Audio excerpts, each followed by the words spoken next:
Good morning, students. How are you? I hope you are all fine. आज हम all my sons जो play है उसका third theme करने जा रहे हैं, war, morality and consequences. War क्या बताया गया वॉर के बारे में, मोरालिटी कैसे दिखाई गई है, कॉन्सिक्वेंसेस हैं जो वो कैसे दिखाए गए हैं, ये हम इस थीम में पढ़ेंगे। तो the second world war is not just the immediate world wide pursuers to the play में सेकेंड वर्ल्ड वॉर है जो वो जस्ट इमीडिएट वर्ल्ड वाइड नहीं दिखाई गई थी इस प्ले में। It is inseparable from its action. वो जो प्ले है, प्ले के एक्शन में से वो बिल्कुल अलग थी, डिफरेंट थी। Specifically, the war resulted in the death of Larry. War का रिजल्ट क्या था? लैरी की डेथ में था। And caused the kind of different choices that forced Joe and Steve into their faithful decision to allow the production of crack parts for American plans. और जो cause था, कारण था, काइंड ऑफ डिफरेंट चॉइस का जो कारण था, जो जिसने फोर्स किया था जो और स्टीव को कि वो फेथफुल डिसीजन ले, अलाउ करें कि प्रोडक्शन ऑफ जो क्रैक सिलेंडर्स हैं, पार्ट्स हैं, अमेरिकन प्लान्स को दिए जाएं।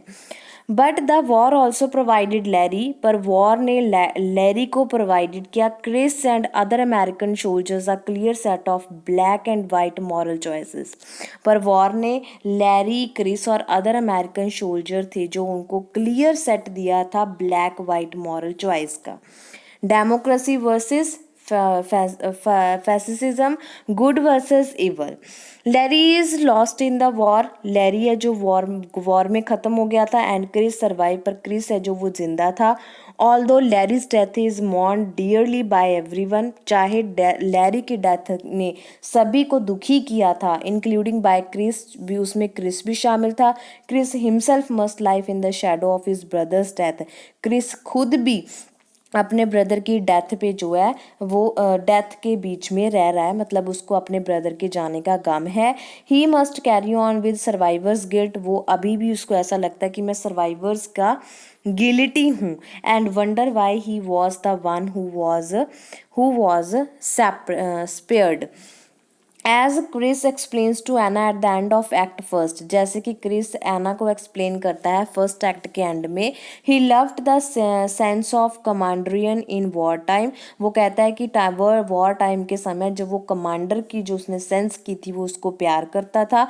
The feeling that one man could and must help another, जो एक फीलिंग होती है आदमी की कि हेल्प करनी चाहिए या कर सकता है, वो वाली।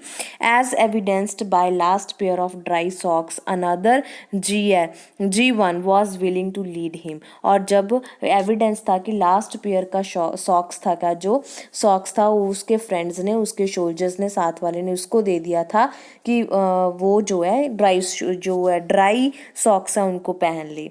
And Chris mourns the fact that, Chris इस बात से दुखी था इन पीस टाइम अमेरिका, जब अमेरिका में शांति हो गई थी उस टाइम में, this sense of camaraderie has vanished, ये जो सेंस है कमांड्रियन वाली ये ख़त्म हो चुकी है। Has been replaced by an overwhelming desire for material gain, और ये जगह किसने ले ली है? मिटरनल, जो मिटरनल चीज़ें हम इकट्ठी कर रहे हैं उन्होंने ले ली है।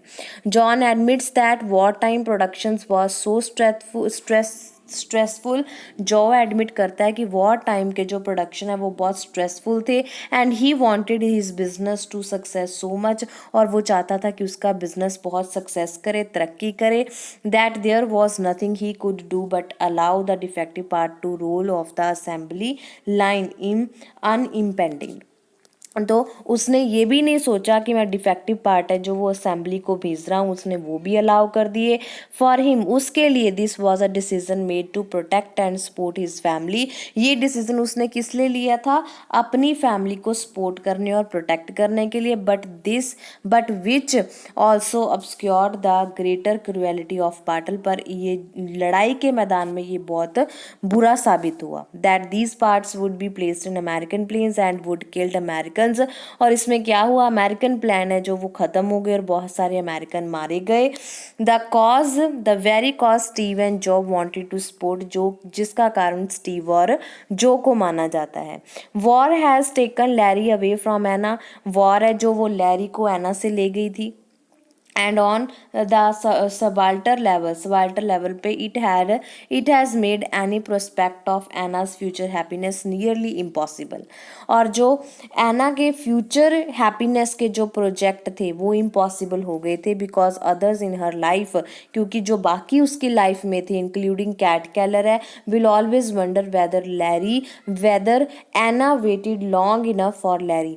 वो कैट केलर वो एना को एना से ये चाहती थी कि वो लंबे समय तक लैरी की वेट करती रहे जब तक लैरी वापस नहीं आता, फॉर लैरी, और whether she hoped into bed with other man and married him at first chance, या वो चाहती थी कि वो किसी और के साथ अपने आप को फील करे and marry him at first chance, और पहली बार में उसके साथ शादी कर ले।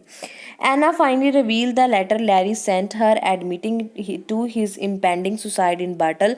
एना ने आखिर में लेटर को रिवील किया जो लैरी ने उसको सेंड किया था, उसमें एडमिट किया गया था कि उसने इम्पेंडिंग सुसाइड है जो वो किया है युद्ध के मैदान में। In the hopes that this terrible letter will at least show Cat that Anna has not moved on out of कैलियसनेस, तो उसको ऐसा था कि ये लेटर है, उसको उम्मीद थी कि ये टेरिबल लेटर है जो वो एटलीस्ट कैट को ये शो करेगा कि एना जो है उसे मूव हो जाना चाहिए, ना कि लैरी की वेट करनी चाहिए। But the letter another consequence of war, पर ये लेटर जो था एक और कॉन्सिक्वेंस था वॉर का, causes Joe to realize that he has not only killed members of other peoples families other American families but indirectly a member of his own. पर इस लेटर ने क्या फील कराया जो को कि उसने अकेले अदर लोगों की फैमिली के मेंबर्स को ही नहीं मारा है या फिर अमेरिकन फैमिलीज को नहीं मारा है, बल्कि इनडायरेक्टली उसने अपने ही मेंबर को मार दिया है। जो goes upstair and shoot himself, जो ऊपर जाता है और अपने आप को शूट कर लेता है। He is another consequence of the war, ये एक दूसरी कैजुअलिटी है वॉर की। Thus the war was not over, चाहे वॉर अभी ख़त्म नहीं हुई थी। When the peace treaties were signed, और पीस है, शांति है जो वो आ गई थी। इंस्टेड क्रिस, बजाय इसके कि Chris, Joe, Steve and others in the play carried the war inside them, वो अपने अंदर वॉर लेके चल रहे थे। बाहर तो सेकेंड वर्ल्ड वॉर ख़त्म हो गई थी पर उनके अंदर अभी भी वॉर चल रही थी। Transposing into a morally fraught environment the same life and death struggles they had once approached with a definite sense of moral purposes। तो उनके अंदर जो वॉर थी वो किसके लिए थी, मॉरली फ्रॉटेंड इन्वायरमेंट था जो सेम लाइफ और डेथ के लिए होता है, वो स्ट्रगल उनके अंदर चल रही थी। Now with that moral purpose gone, पर अब ये मॉरल पर्पस ख़त्म हो चुके थे।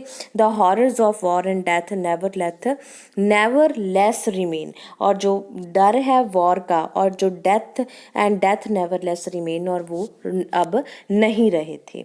तो इस तरह से ये जो हमारा थीम है वॉर, मोरालिटी एंड कॉन्सिक्वेंसेस का, ये ख़त्म होता है बेटा। नेक्स्ट वीडियो में आपको मैं नेक्स्ट थीम करवाऊंगी, तब तक आप इसको अच्छे से समझ लो, पढ़ लो। अगर कोई बात समझ में नहीं आती तो आप मेरे को कभी भी कमेंट बॉक्स में कमेंट करके पूछ सकते हो। ओके बेटा, okay, have a nice day.